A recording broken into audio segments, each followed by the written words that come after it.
महाराज मृग आगे भाग गया। उसके विशाल मृग पर आप अपना किए हुए और अपने धनुष बाण पर धनुष का बाण चढ़ाए हुए ऐसे चालू होते हैं जैसे साक्षात शिव हो। साथी वो मृग वाले बहुत दूर ले आया, वो अभी भी भागता ही जा रहा है। थकावट के कारण उसकी चढ़ाई हुई पिछा उसे देखी जा रही है। उसकी छलांग इतनी लंबी है कि मानो उसके पांव के पृथ्वी पर पड़ ही नहीं रहे।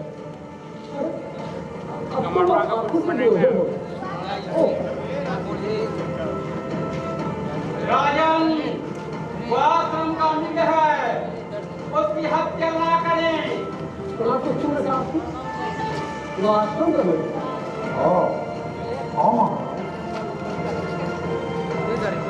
लगता है कोई तपस्वी इधर ही आ रहा है।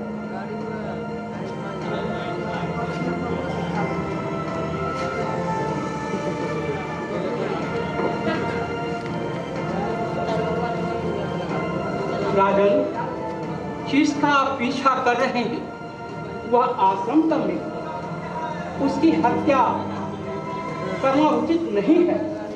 आपका बाण उसकी कोमल काया के लिए और ऐसा ही भयंकर है जैसे अग्नि के लिए हुई। आपके शस्त्र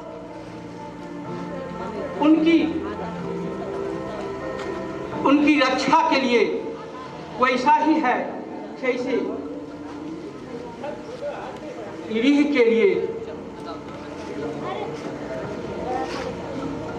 जैसे रूही के लिए अग्नि। आपके शस्त्र पीड़ितों की रक्षा के लिए है, निरपराधों की हत्या के लिए नहीं। बाण उतार। क्षमा करें, मैं मेरे सामने कराते नहीं करूँगा।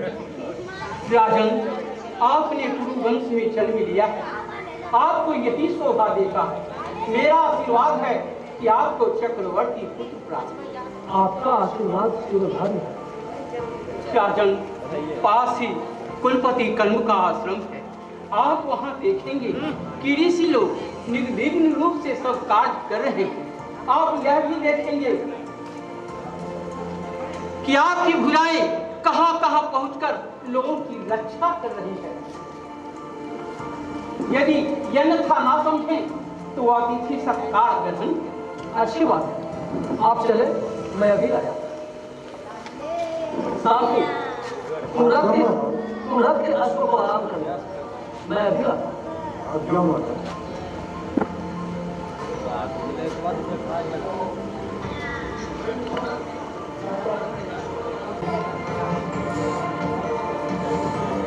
इस शांत तपोवन की भूमि मेरी दाहिनी भुजा क्यों खड़ी है? लगता है सामने से वो ऋषि कन्या है। मैं छिप जाता हूँ।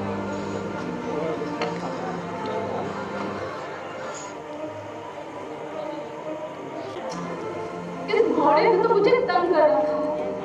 कोई इस घोड़े से मेरी रक्षा करो, मेरी रक्षा करो।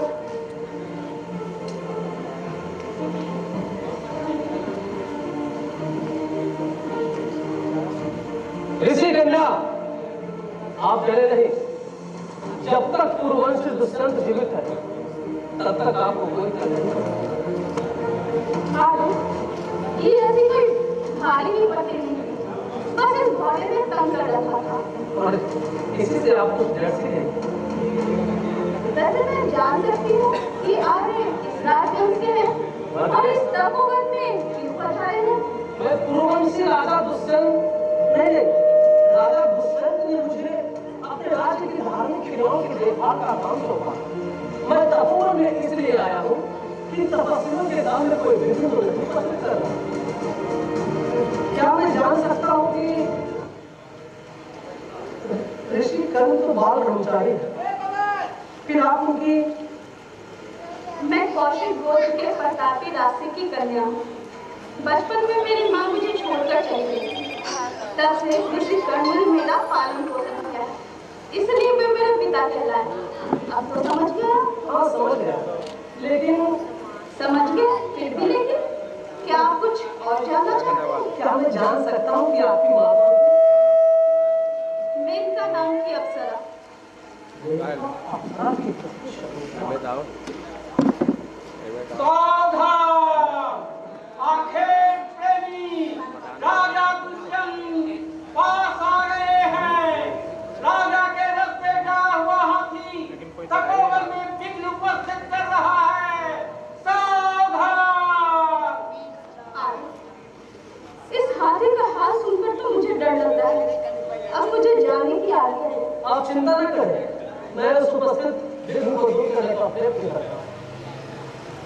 हमें क्षमा करें, इस बार तो हम आपका कोई भी सत्कार नहीं कर पाए। कृपया आप हमें फिर से दर्शन दें। आपके दर्शन से ही हमारा सत्कार होगा।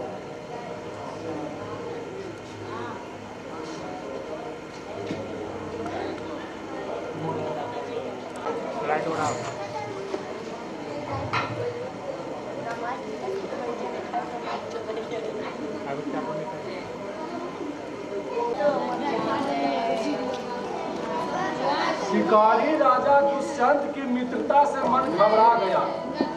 हरी दोपहरी में एक वन से दूसरे वन मारा मारा फेंका। कोलाहल से मन ऊब उठा। यह मृग आया, उधर सुअर निकला, उधर शेर जा रहा है। बाप रे बाप, नदियों का कसैला जल पीते पीते मन ऊब उठा। सवेरे की नींद मीठी होती, लेकिन यह निर्दयी सैनिक भोर में ही हल्ला करने लगते। राजा का साथ छूट जाने पर वे मृग का पीछा करते करते यहाँ तक आ पहुंचे। मेरे दुर्भाग्य से उनकी भेंट ऋषि कन्या शकुंतला से हुई।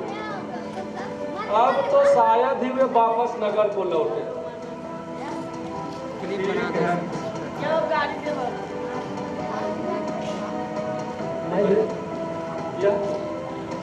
मेरे मित्र राजा दुष्यंत कोई भारी आ रहे हैं। ठीक है, मैं भी यहाँ मूर्ति की तरह खड़ा हो जाता हूँ। संभव है थोड़ा विश्राम मिल जाए।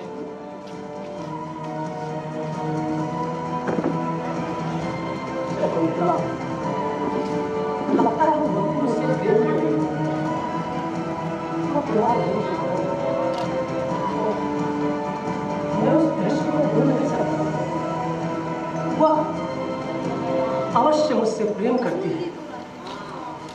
महाराज, मेरे हाथ पैर जड़ हो गए हैं, इसलिए केवल मुख से ही आपकी जय जयकार कर रहा हूँ। महाराज की जय हो। माधव, तुम? हाँ महाराज, आपका विदूषक मित्र माधव। माधव, ये तुम्हें क्या हो गया? कुछ नहीं महाराज। कुछ तो अवश्य हुआ है। तुम्हारे अंग तो ठीक है। महाराज, मेरे अंगों के जोड़ टूट चुके हैं, ऐसे बुरी तरह टूटे हैं कि हिला भी नहीं जा रहा। कृपया करके एक दिन की छुट्टी तो दे ही दीजिए। ठीक है, तुम एक दिन विश्राम करना, लेकिन उसके बाद क्या? माधव, ये तुम्हारी आंखें कहाँ हैं? ठीक सामने महाराज। मैं शकुंतला से बुला रहा कहाँ पे महाराज? लगता है उस ऋषि कन्या पे आप मोहित हो गए। हाँ, शकुंतला को तुमने देखा नहीं, तो प्यार भरी खिदमत, तो मैं उस दृश्य को भूल नहीं पाता। आप तो मीठा छुहारा खाते खाते इमली पर टूट पड़े महाराज। तुम्हें पर नहीं मारे, तुमने शकुंतला को नहीं देखा। जब आप कहते हैं तब मान लेता हूँ। ब्रह्मा ने जब उसे बनाया होगा, तब पहले उसका चित्र बनाता, यह मन में संसार की सभी सुंदरियों के रूप में इकट्ठा कर उसमें प्राण डाले। यह तो कोई निराले ढंग की सुंदरी हुई। तब तो उसने सारे सुंदरियों को परास्त कर दिया होगा, क्यों महाराज? उसका रूप पवित्र वैसा पवित्र जैसे बिना सुना हुआ फूल, बिना चखा हुआ मधु और बिना भोगा हुआ फूल। एक प्रश्न मैं पूछूं? हाँ हाँ पूछो। पूछ ही लो। हाँ हाँ पूछो। एक करोड़ में वह आपकी ओर किस भाव से देख रही है? जब मैं उसकी ओर देखता था तब वो आंखें चुरा लेती थी। वो शेर से इतनी दबी हुई थी कि न तो वो अपने प्रेम को व्यक्त कर पाती थी और न छुपा पाती थी। फिर कुछ दूर चलने को उसने सीखा के देर का खाली और कुछ देर तक मेरी ओर देखी। समझ गया। उधर देखिए, सामने से तपस्वी महोदय इधर ही आ रहे हैं।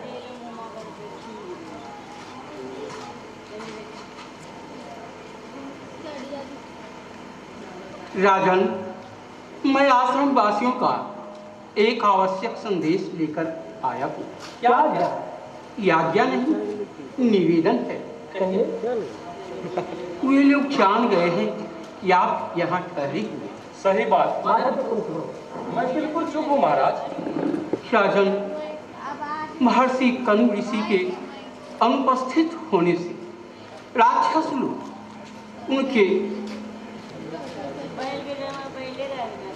उनके आश्रम में विघ्न उपस्थित कर रहे हैं। इसलिए आप आश्रम में ही रहकर उनकी रक्षा। आप आश्रम वासियों को आश्वासन दें। वो ये देखो, मैं उन सबकी रक्षा का भाग लेता हूँ। आप जाइए। माधव, क्या तुम शकुंतला को देखना चाहते हो? पहले तो देखने की इच्छा थी महाराज, लेकिन जब से इन राक्षसों के उपद्रव का हाल सुना है तो वह इच्छा समाप्त हो गई। ठीक है, कोई बात नहीं। लेकिन माधव, मैं दिशा विकृति को फंस गया। ऐसी स्थिति महाराज। माता जी ने कहलाया है कि आज से चौथे दिन उनके व्रत का पालन और उस अवसर को मेरी उपस्थिति आवश्यक है। उनके विष्णु की रक्षा का आश्वासन क्या करूं? हाँ महाराज, इन दोनों क्रमों के बीच आप तो चिरशंकु हो गए। माधव, माता के पुत्र के समान तुम नगर को लौट जाओ और मुझे समझा देना कि मैं विष्णु की रक्षा कर रहा हूं। और मेरे लोग विष्णु के काम होगा मैं तो ही कर रहा हूं। जाऊंगा तो अवश्य महाराज, लेकिन कहीं आप ये न समझिए कि मैं राक्षसों से डर गया। मैं राक्षसों से बिल्कुल नहीं डरता। मैं जानता हूँ कि तुम राक्षसों से डरोगे। मैं राजा के छोटे भाई की तरह जाऊंगा। अवश्य, और सेना भी तुम्हारे साथ लौट जाए। एक बात जानो, मैं विष्णु का बड़ा आदर करता हूं और शकुंतला के लिए मेरे मन में कोई आकर्षण नहीं है। इसे सच मानो। अच्छा, अब तुम जाने की तैयारी करो। जो आ गया महाराज।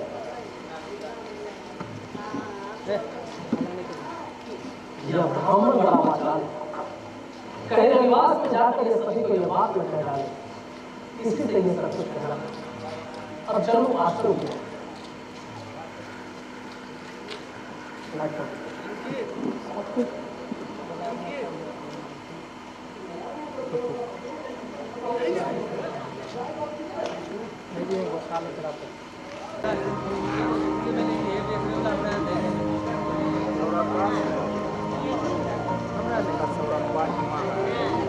बढ़िया से नहीं क्लोज कर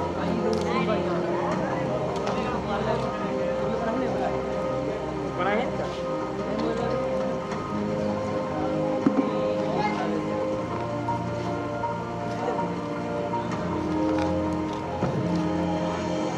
आगे जाके ऐसे अलख निरंजन, अलख निरंजन। क्या इस अतिथि की ओर देखने का किसी को अवकाश नहीं है? अलख निरंजन, अयो लड़की, तू दुर्वासा का अपमान करती है। किसके ध्यान में तू मग्न है कि एक तपस्वी के आने की तुझे सुधि तक नहीं है?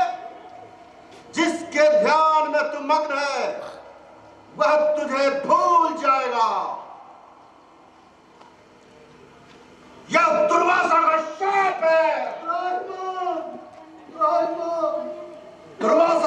कथन मिथ्या नहीं होगा।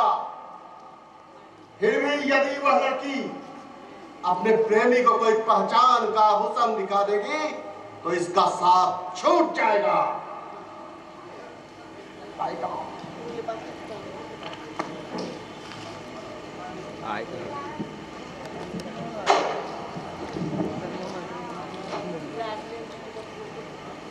आज शकुंतला अपने पति के घर चली, यह सोचकर मेरा जी बैठा गया। लगता है गला रुंध गया, आंखें धुंधली पड़ गई है। जब मुझ जैसे बनवासी को इतनी व्यथा हो रही है तब उन गृहस्थों को कितना कष्ट होता होगा जो पहले पहल अपनी कन्या को विदा करते होंगे। लो, बेटी शकुंतला जाने के लिए तैयार होकर घर ही आ रही है।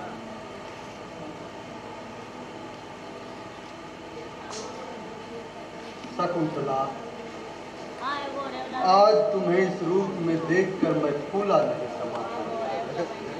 जैसे ययाति अपनी पत्नी शर्मिष्ठा का आदर करते थे वैसे ही तुम्हारे पति भी तुम्हारा आदर। शर्मिष्ठा के पुत्र पुरु के समान ही तुम्हें भी चक्रवर्ती पुत्र प्राप्त हो, मैं यही चाहता। रो मत शकुंतला, तुम पति के घर जाओ। रो मत, तुम्हारे साथ मेरा शिष्य शार्ंगधर था। तपोवन के वृक्षों जो शकुंतला तुम्हें बिना पिलाए जल नहीं पीती थी, जो आभूषण पहनने का प्रेम होने पर भी स्नेह के कारण तुम्हारे कोमल पत्तों को हाथ नहीं लगाती थी, तुम्हारी नई कलियों को देखकर फूली नहीं समाती थी, वही शकुंतला आज अपने पति के घर जा रही है। तुम सब इसे प्रेम से विदा दो। ऋषि शेषकान शकुंतला के वन के साथी वृक्षों ने उसे जाने की अनुमति दे दी है। कल्याणमयी हो यह यात्रा।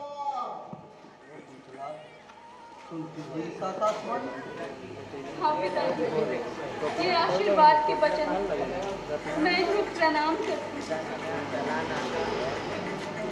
पिताजी, मैं अपनी बहन ज्योत्सना से मिलना चाहती हूँ।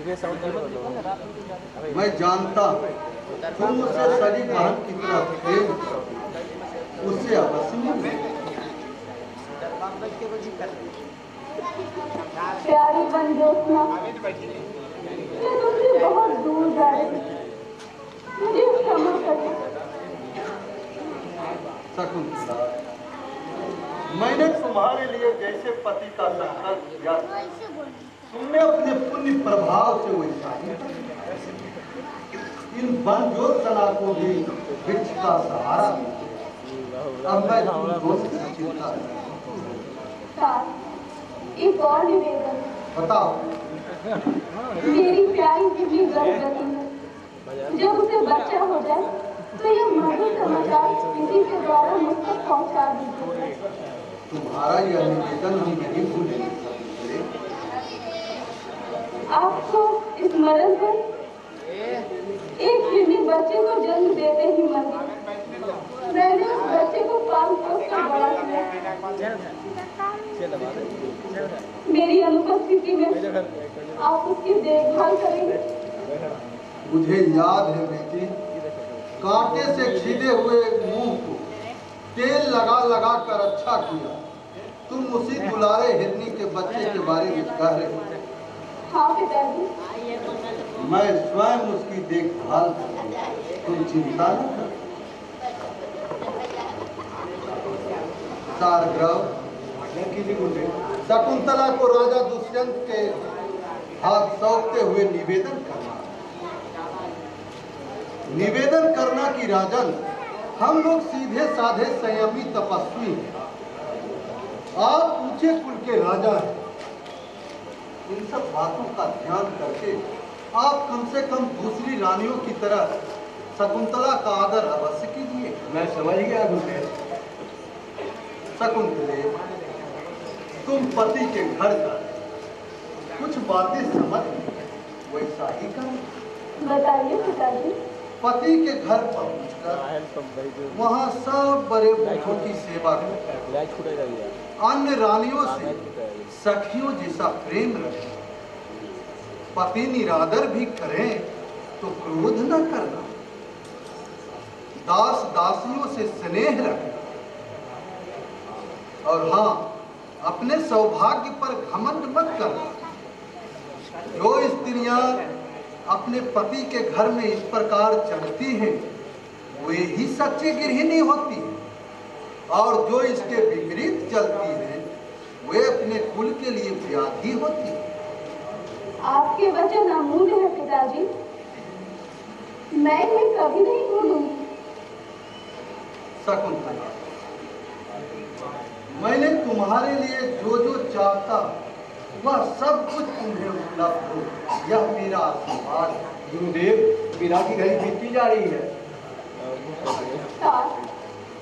अब इस तपोवन के दर्शन फिर कब होंगे? शकुंतला, चिरकाल तक इस पृथ्वी की शौच बंद और अपने वीर पुत्र को राज्य और कुटुंब का भार सौंप कर जब तुम अपने पति के साथ आओगे तो तपोवन तुम लोगों का स्वागत करेगा। जाओ, तुम्हारा यात्रा मंगल है। देवी, शीघ्रता करो।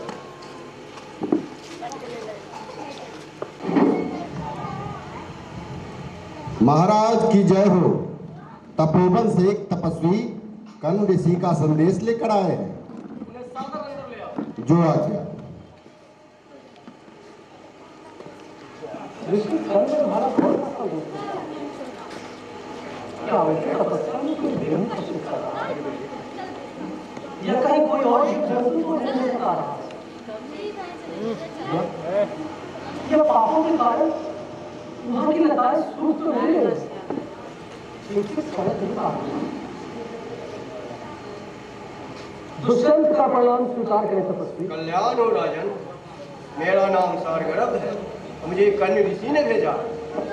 आप ऋषि कर्ण का कौन सा आदेश लेकर आए? बस सुनने के लिए अधीर हो रहा हूं।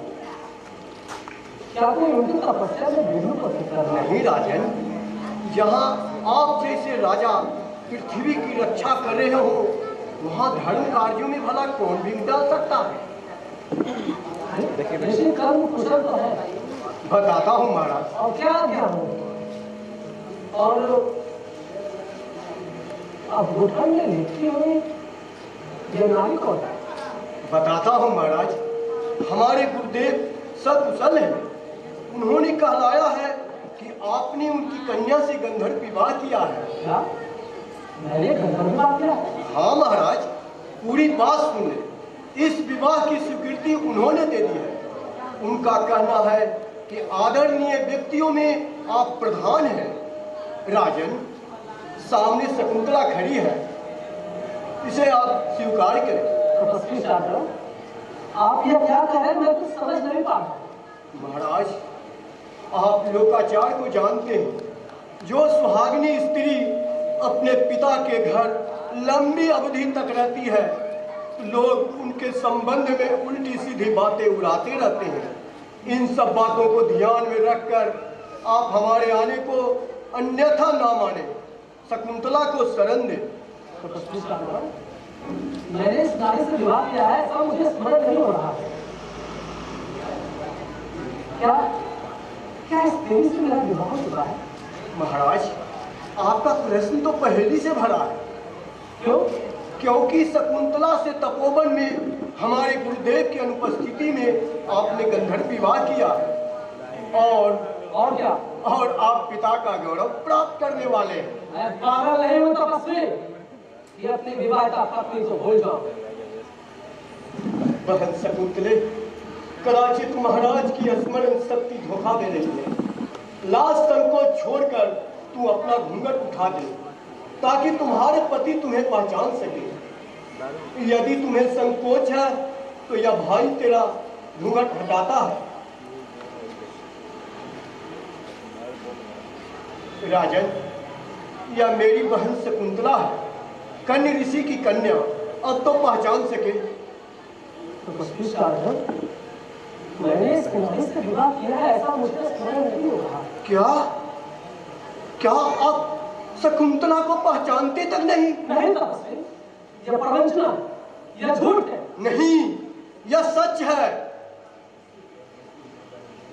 अरे तपस्वी, आप मुझ पर लांछना लगा रहे हैं। इस स्त्री से मेरा कोई संबंध नहीं है। अरे पुत्र, आप क्या कहना चाहते हैं देवी? आप भूल गए, तपोवन में अचानक आपसे भेंट हुई थी। फिर ओह, हे भगवान! विचित्र बात है, मेरी और आपकी भेंट कब हुई थी? नहीं नहीं, मुझ निर्दोष पर ऐसे लांछना मत लगाइए। क्या आप मुझे पराई स्त्री मानते हैं? यह स्पष्ट है कि आप मेरी पत्नी नहीं है। महाराज दुष्यंत, शकुंतला झूठ नहीं बोलती। इसे नदी पार करते समय इसकी अंगूठी गिर पड़ी है।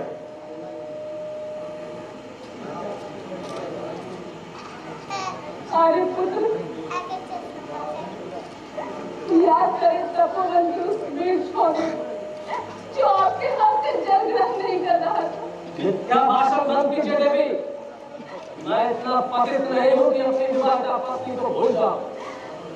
मैं भी इसका भाषण नहीं कर रही। अरे पुत्र, यह ढोंग है, यह प्रवंचना। इस नारी से मेरा कोई संबंध नहीं है। दुष्यंत के कामों को जगत जानता है। अरे पुत्र, मेरी ओर देखिए, मैं बूढ़ी नारी हूँ, मुझे शर्म दीजिए। आप मुझ पर गुप्त प्रेम का अभियोग लगा रही है। न तो मैं आपका पति हूँ और न आप मेरी पत्नी। महाराज, मैं अच्छी तरह जानता हूँ शकुंतला झूठ नहीं बोलती। इसे आप स्वीकार करें। असंभव।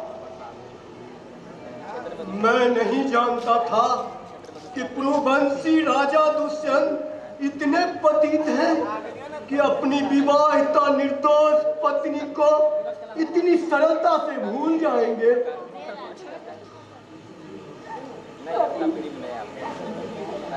निर्दोष पत्नी का त्याग करते अब कहाँ जाएगी ये अबला? अब तो राजा न्याय कीजिए महाराज। महाराज, मैं पुनः आग्रह करता हूँ, शकुंतला को स्वीकार कर ले राजन। नहीं, आप चाहते हैं कि मैं पढ़ाई नारी को अपनी पत्नी बनाने का पाप अपने सिर पर लूं? भगवती वसुंधरा, तुम भाग जाओ और मुझे अपने गोद में ले ले। बहन शकुंतले, मैंने तुम्हें कन्या ऋषि के आदेश से तुम्हारे पति के घर पहुंचा दिया है। स्वीकार करना या ना करना इनका काम है। तुम्हें यह द्वार नहीं छोड़ना चाहिए। दासी बनकर ही सही तुम यही रहो। मैं जाता हूँ। भाई सागर, मुझे छोड़कर मत जाओ। शकुंतला, बताओ मैं क्या करूं? महाराज, आपका निर्णय क्या है? स्पष्ट करें। यह नारी मेरी पत्नी नहीं है, इसलिए ठीक है, मैं समझ गया। यह धरती बहुत बड़ी है महाराज दुष्यंत। मेरी बहन के भाग में राज सुख नहीं है तो क्या हुआ? बहन शकुंतला, चलो मेरे साथ। इस पाखंडी राजा की दृष्टि से दूर चल चले।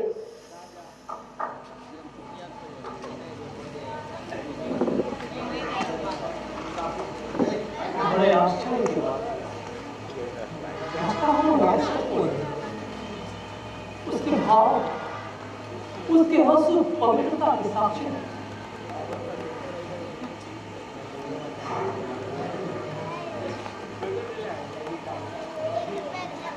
हाँ, मैं सच सच कह रहा हूँ महाराज, मैंने चोरी नहीं की है। पुनः मिथ्या भाषण। तू जानता नहीं मैं कौन हूँ? तो आप अवश्य कोई महान पुरुष है, मुझे क्षमा करें। हाँ, मैं महान पुरुष हूँ, राजा दुष्यंत का विदूषक मित्र माधव। मैं तुझे क्षमा नहीं कर सकता। मेरा अपराध? चोरी। चोरी? कैसी चोरी? किस बात की चोरी? इस रत्न जटित अंगूठी की चोरी। बोल, राजा की यह अंगूठी तुमने कहां से चोरी की? बोल, नहीं तो तेरा सर धड़ से अलग कर दूंगा। दूषक महाशय, मैं डीवर हूँ, मछली पकड़ना मेरा काम है। तू क्या है और क्या करता है ये मैं नहीं पूछ रहा हूँ। फिर श्रीमान क्या पूछ रहे हैं? श्रीमान यह पूछ रहे हैं कि राजा की यह अंगूठी तुमने कहां से चोरी की? श्रीमान, मैं चोर नहीं हूँ। जानता हूं तू साधु है, लेकिन मेरा प्रश्न। स्वामी, मछली पकड़ना मेरा पेशा है। सुंदर काम है। सुंदर असुंदर भला मैं क्या जानूं महापुरुष। जिस जात का जो काम रहता है उसे तो करना ही पड़ता है। किसी जीव को मारना है बुरा काम, लेकिन बड़े बड़े ज्ञानी और समझदार लोग जीवों की हत्या करते हैं। फिर तू भाग गया। मेरा सरल प्रश्न है, बिल्कुल सरल। यह अंगूठी तुम्हें कहां मिली? ये प्रश्न ठीक है। आप तो मुझ पर चोरी का इल्जाम लगा रहे हैं। मैं फिर कहता हूँ, मैंने चोरी नहीं की है, मैं चोर नहीं हूँ। अरे मान लिया कि तुम चोर नहीं, फिर यह अंगूठी? ध्यान से मेरा कहना सुनिए। एक दिन एक बड़ी मछली मैंने पकड़ी। बहुत सुंदर। आगे क्या हुआ? जब उसे काट रहा था तो उसके उधर से यह अंगूठी मिली और मैं बड़ा प्रसन्न हुआ। उसको बेचने के लिए जब बाजार में गया तो ये अंगूठी देखकर आपके आदमियों ने मुझे पकड़ लिया। अब आप ही बताइए, इसमें मेरा क्या दोष है?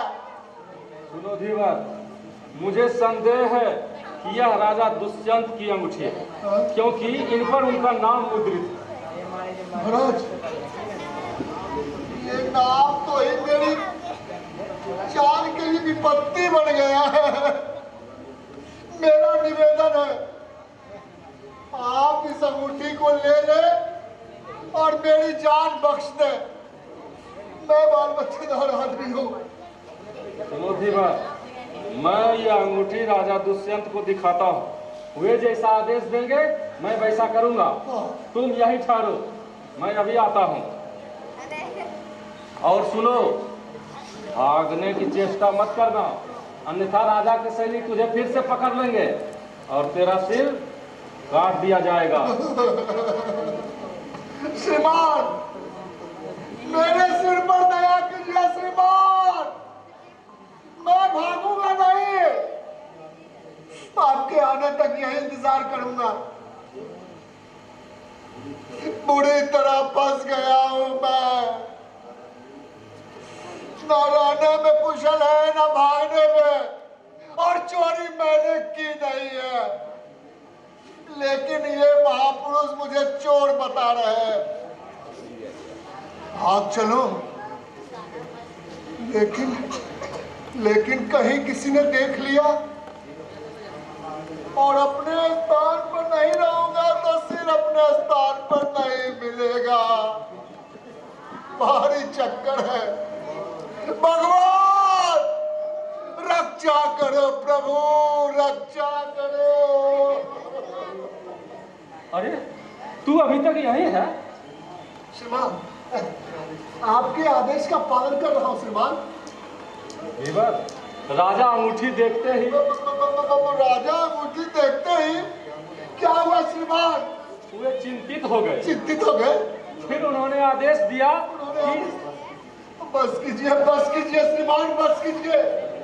मैं जानता हूँ कि उनका आदेश क्या होगा। क्या है उनका आदेश? यही कि इस धीवर का सर धड़ से अलग कर दिया जाए।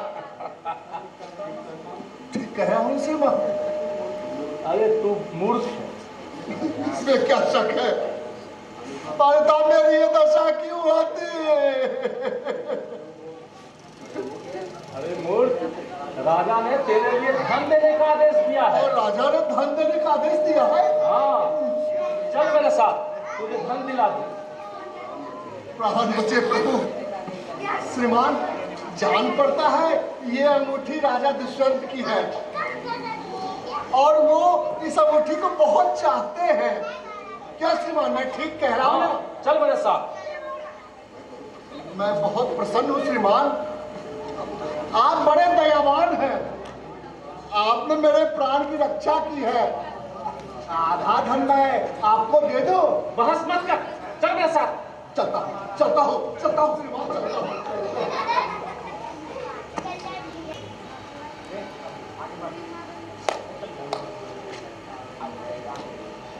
मैंने भयानक अपराध किया, अपनी विवाहिता पत्नी को द्वार से दूर हटाया। मैंने भयानक अपराध। इस अंगूठी को देखते ही मुझे सारी बातें स्मरण हुआ। तपोवन में हिरण का आंखें, फिर शकुंतला से भेंट, प्रेम में पागल मैं और उधर निर्दोष शकुंतला, फिर गंगा विवाह और तपोवन से मेरा प्रस्थान। लगता है ये सारी घटनाएं अभी अभी घटी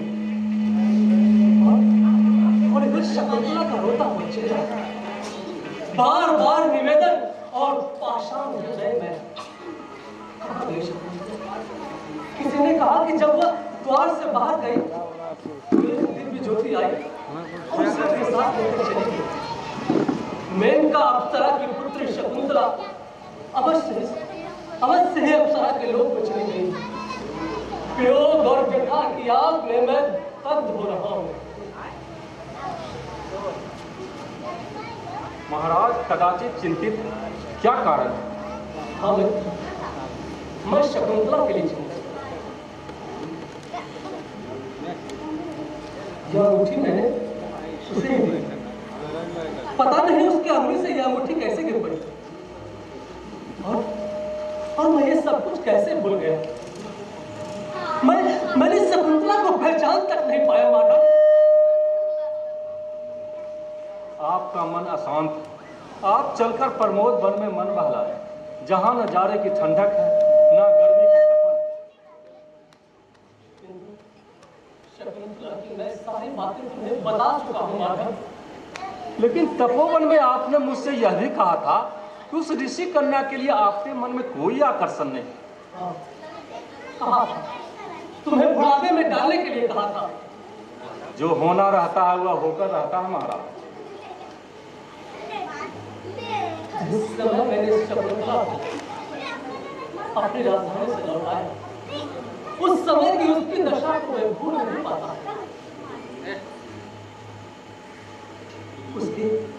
उसके नीर भरे नैनों, उसने नीर भरे नैनों से मेरी ओर देखकर आंसू की दीक्षा मांगी और मैं निष्ठुर बना। लेकिन महाराज चिंता न करें, यह अंगूठी बता रही है कि देवी शकुंतला से भेंट अवश्य होगी। इस अंगूठी पर मुझे बड़ा तरस कि उसकी वजह से भेंट कैसे हुई? क्षमा करें महाराज, क्या मैं जान सकता हूँ कि यह अंगूठी देवी शकुंतला के पास कैसे पहुँच गई?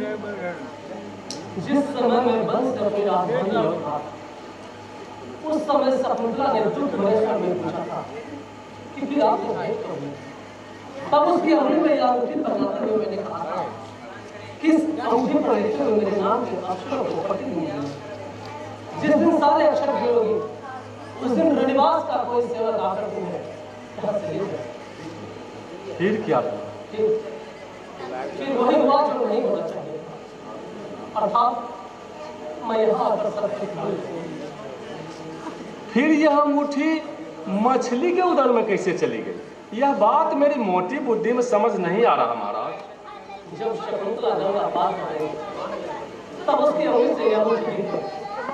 ओहो, और उसी समय मछली ने इसे उदरस्त कर लिया होगा। क्यों महाराज?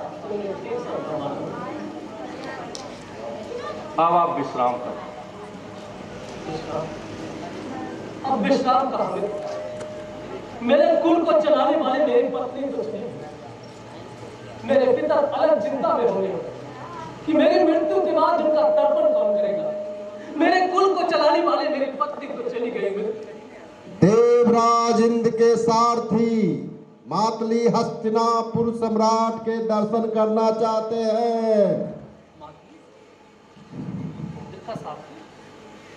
ठीक है, उसे सादर अंदर ले आओ। मातली हस्तिनापुर सम्राट के सामने अपना सिर स्वागत है मातली। कहो, देवराज इंद्र प्रसन्न तो है। महाराज, देवराज इंद्र संकट में, उन्होंने सहायता लेने के लिए मुझे आपकी शरण में भेजा।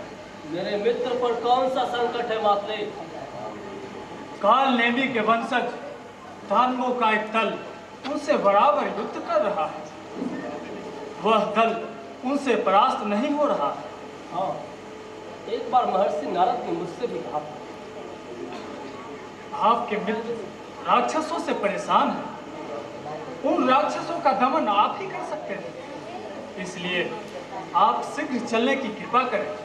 देवराज का रथ आपकी सेवा में उपस्थित है। मातली, यह देवराज का अनुग्रह है। जब तक मेरे धनुर्वान जीवित है, तब तक उनको कुछ नहीं हो सकता। महाराज, मैं चाहता हूं कि आपका क्रोध जागृत हो और आप दानवों का दमन कर महाराज देवराज की चिंता को दूर करें। अच्छी बात। माधव, आज्ञा महाराज। तुम अमात्य को मेरा आदेश सुना दो कि मेरी अनुपस्थिति में शासन व्यवस्था दे। मैं कुछ दिन के बाद आऊंगा। चलो माधव। आपकी कृपा से दानव दल परास्त किए जा चुके हैं और देवराज इंद्र आपके प्रति कृतज्ञ है। मातली, मैं देवराज की मित्रता को सबसे अधिक महत्व देता हूं। उनके लिए मैं अपने प्राण तक उत्सर्ग कर सकता हूं। देवराज को आपके ऊपर अगाध विश्वास है, इसी से उन्होंने संकट के समय आपका स्मरण किया। आपकी वीरता के सामने दानव दल ठहर नहीं सके। यद्यपि मैंने देवराज इंद्र के आज्ञा का पालन नहीं किया, लेकिन जिस तरह उन्होंने मेरा सत्कार किया है वो कल्पना के पड़े। कहाँ देवराज इंद्र और कहाँ मैं। आप महान हैं, आप महान हैं महाराज दुष्यंत। आप अपने आप को छोटा समझते हैं, यही तो आपकी महानता है। जिस कार्य को देवराज इंद्र ना कर सके, उस कार्य को आपने करके दिखाया। आपके शौर्य के सामने देवराज इंद्र भी कृतज्ञ।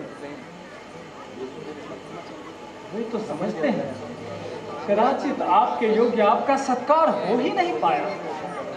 मातली, देवताओं के सामने इंद्र ने मुझे अपने साथ सिंहासन पर अपने गले से उतार कर माला मेरे गले में रखा। यह मुझ जैसे मानव के लिए कल्पना के पड़े। ऐसा ही संकट देवराज इंद्र के जीवन में एक बार और आया। उस समय भगवान नरसिंह ने अपने नखों से उनके शत्रु के उदर को चीर डाला था और दूसरी बार आपने अपने तीखे बाणों से उनके शत्रुओं को मार दिया। यह सब देवराज की कृपा से। मैंने तो बस उसके आदेश दिए। आज स्वर्गलोक में आपके कीर्ति का गान हो रहा है। देवगण आपके वीर की कथा को कल्प वृक्ष के पत्तों पर लिख रहे हैं। तुम स्वर्ग से वापस मुझे यहाँ कर रहे हो, लेकिन बताओ, सामने समुद्र सा फैला और मेघों के समान विशाल वह कौन सा पर्वत? महाराज, वह हेमकूट पर्वत है जिस पर किन्नर रहते हैं, जहाँ तपस्या करने पर शीघ्र ही सिद्धि मिल जाया करती है। यही देवों और दानवों के पिता स्वयंभू मारीची के पुत्र प्रजापति कश्यप अपनी पत्नी के साथ तपस्या में लीन है। ऐसे स्थान पर पहुंचकर मैं अपने आप को भाग्यवान मानता हूं। क्यों बात? महाराज, अगर आप थोड़ी देर विश्राम करें तो मैं महर्षि कश्यप के बारे में पता लगा लाऊं। अवश्य, मैं उनके दर्शन से जाओ, मैं यही तुम्हारी प्रतीक्षा करूं। जो आज्ञा। कैसा चारों ओर शांति, कोई कोलाहल नहीं।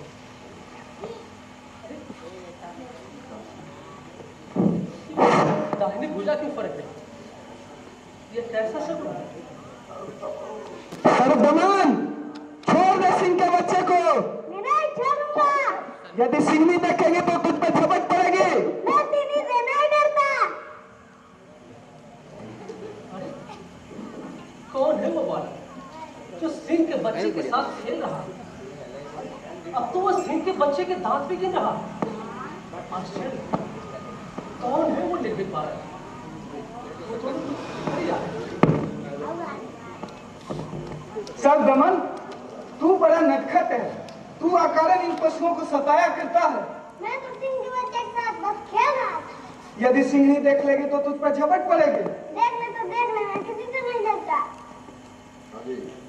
क्या जी, तुम कौन हो? बालक, मेरे निकट आओ। तुम्हारे शरीर का स्पर्श मुझे सुख प्रदान कर रहा है बालक। मैं बालक नहीं हूँ श्रीमान, मेरा नाम सर्वदमन है। अच्छा, मैं तो भूल ही गया था कि आपका नाम सर्वदमन है।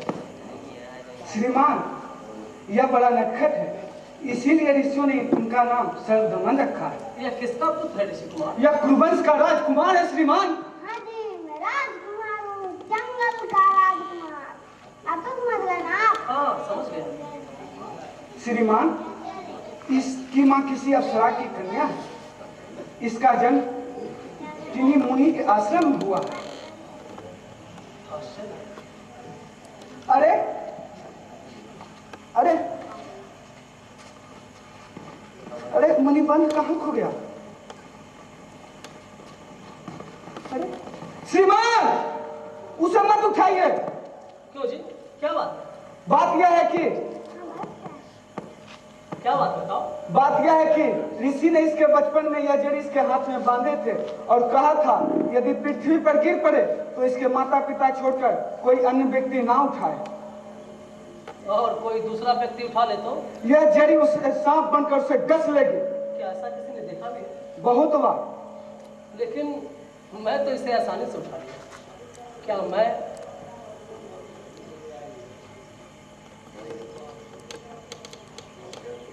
आश्चर्य तो है ही, पता नहीं जड़ी सांप क्यों नहीं बने।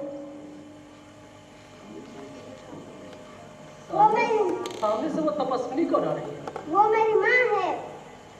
हाँ श्रीमान, वो सर्वदमन की माँ है। अब मैं जाता हूँ। उनकी वेशभूषा होगी तो क्या यह शकुंतला का पुत्र है? आओ। और शकुंतला, मैं हूँ भाग्यवान दुष्यंत, तुम्हारा पति। पति? ओह, बताइए आर्यपुत्र, मेरा अपराध क्या था? अपराध कदाचित यही था कि मैं अनजाने में आपकी पत्नी बनी। मैं निष्ठुर हूँ शकुंतला, मुझे क्षमा करो। आर्यपुत्र, माँ, तुम रोक रही हो, और ये सज्जन कौन है? तुम्हारे पिता हस्तिनापुर के सम्राट। शकुंतला, मेरे कारण तुम्हें तपस्विनी का जीवन व्यतीत करना पड़ा। तब करते करते तुम्हारा मुखमंडल उदास हो गया, केश की चिकनाई में समाप्त हो गई। मेरे स्मृति पर पर्दा पड़ा था, अब वो हट गया। तुम नहीं जानती थी कि तुम्हारे जाने के बाद मैं भी इतने दिनों तक घुट घुट कर जी रहा था। अरे पुत्र, आपकी जय हो। तुमने रुंधे गले से जय शब्द कहा। आज सचमुच मेरी जीत हुई शकुंतला। तुम्हारे जाने के बाद मुझे सारी बातें स्मरण हो आई थी, लेकिन पता नहीं क्यों मैं उस समय सब कुछ भूल गया था। अरे पुत्र, पता नहीं किस रीति के अभिश्राप से ये सब हुआ। तुम्हारा अपमान किया, मुझे क्षमा करो शकुंतला। अरे आपकी उंगली में ये अंगूठी कैसे? इसी अंगूठी का तो सारा खेल है। इसके मिल जाने से मुझे सारी बातें स्मरण हो आएंगी। लो, इसे तुम फिर से धारण करो। नहीं महाराज, अब मैं इनका विश्वास नहीं करती। आप ही इसे धारण करें। बधाई हो महाराज, बहुत दिनों के बाद आपने अपने पति से मिला। मैं अपने पुत्र से भी प्रथम बार मिल रहा हूँ मातली, इसके लिए बधाई हो। बधाई हो महाराज। ये देवराज की कृपा का फल है कि आज मुझे पत्नी और पुत्र के एक साथ दर्शन हुए। क्या देवराज को इसके बारे में पता है? महाराज, देवताओं से कोई बात छिपी नहीं रहती। हाँ, महर्षि कश्यप आपसे मिलने के लिए तैयार बैठे। अच्छी बात है। चलो चलो शकुंतला, चलो सरदमन, हम ऋषि श्रेष्ठ से इस शुभ अवसर पर आशीर्वाद के लिए प्रार्थना करें।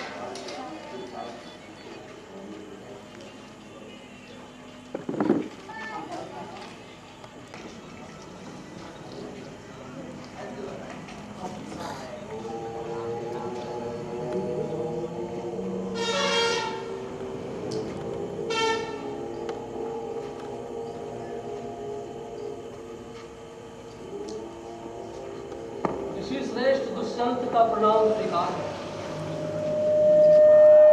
आयुष्मान यशस्वी राजन, इस बालक को देख रहे हो? यह बालक अपने दृढ़ और सीधा चलने वाले रथ पर सवार होकर अकेले ही सारी दुनिया को जीत सकता है। संसार का कोई भी वीर इसके सामने टिक न सकेगा। यहाँ इसने सारे वन्य जीवों को तंग कर रखा था, इसलिए इसका नाम सर्वदमन रखा गया। आगे चलकर यह बालक सारे संसार का भरण पोषण करेगा। उस समय इसका नाम भरत होगा।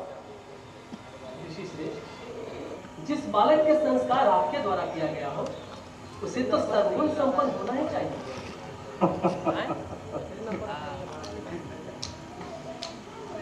तुम्हारे मन में किए गए अपराध के प्रति प्रायश्चित हो रहा है, पर वह अपराध तो तुमने किया ही नहीं है।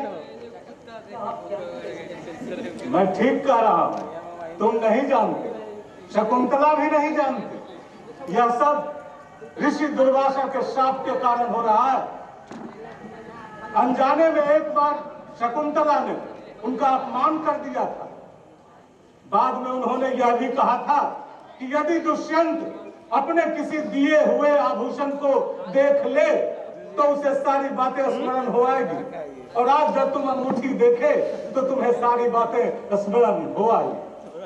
भगवान, चिंता ना करो बेटी, समस्या की घड़ी समाप्त हो गई और ऋषि दुर्वासा का शाप तो कब का दूर हो गया। कर्म ऋषि को इन सारी बातों की जानकारी है। मैं कह रहा था कि ऋषि कर्म मुझ पर अवश्य क्रुद्ध होंगे। मैं आज ही मैं अपने शिष्य को आकाश मार्ग से ऋषि कर्म के आश्रम में भेजकर तुम दोनों के मिलन का शुभ समाचार देता हूं। दुष्यंत, अब तुम अपने पुत्र और स्त्री को लेकर हस्तिनापुर लौट जाओ और जाने से पहले अगर तुम्हारे मन में कुछ हो तो मांगो, बोलो तुम्हें क्या चाहिए। ऋषि श्रेष्ठ, आशीर्वाद दीजिए कि राजा सर्वदा अपनी प्रजा की भलाई में लगा रहे। विद्वान कवियों की वाणी का हर जगह सम्मान हो और भगवान शिव मुझ पर ऐसे कृपा करें कि मेरा पुनर्जन्म न हो। कल्याण हो, यशस्वी हो, दीर्घायु हो।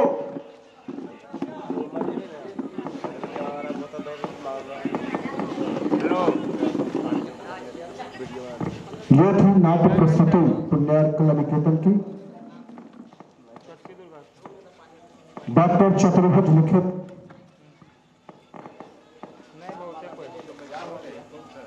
शकुंतला, इसमें भाग लेने वाले कलाकारों से आपका परिचय करा दूं। सारथी की भूमिका में पप्पू शर्मा,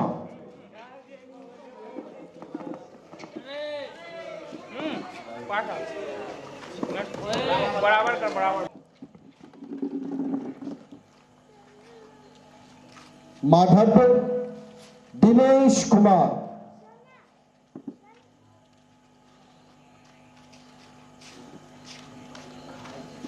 कर्ण राजेश कुमार,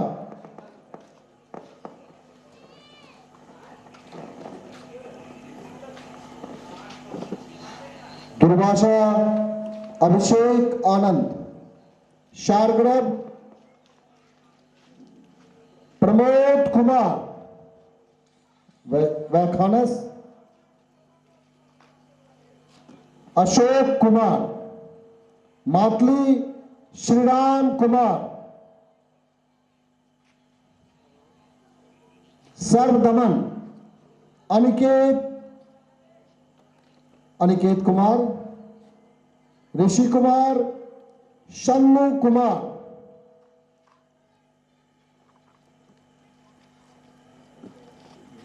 महर्षि कश्यप रवि शंकर कुमार,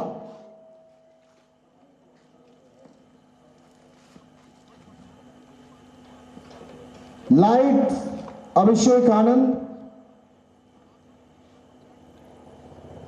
लाइट एवं साउंड खुशबू साउंड भंडारक, संयोजन दिनेश कुमार, मंच व्यवस्था प्रमोद कुमार, शन्नु कुमार, राजेश कुमार एवं अशोक कुमार, सह निर्देशक अक्षय कुमार।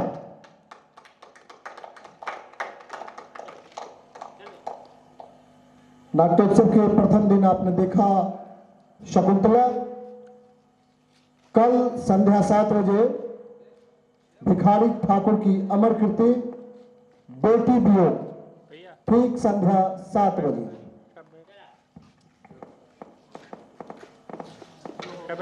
भैया और सबसे अहम बात, इस नाटक के निर्देशक हैं श्री विजय आनंद। जोरदार तालियों से इनका स्वागत किया जाए। इस नाटक में इन्होंने धीवर का पात्र निभाया। बहुत ही सुंदर, बहुत खूबसूरत, बहुत मेहनत करते हैं। आपके हमें सहयोग मिला, आप इतनी तन्मयता से इस नाटक को देखें। आप इसी तन्मयता के साथ कल फिर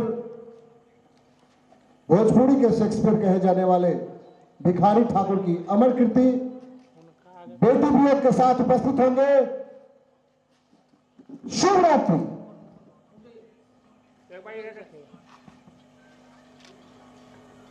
फोटो दनादन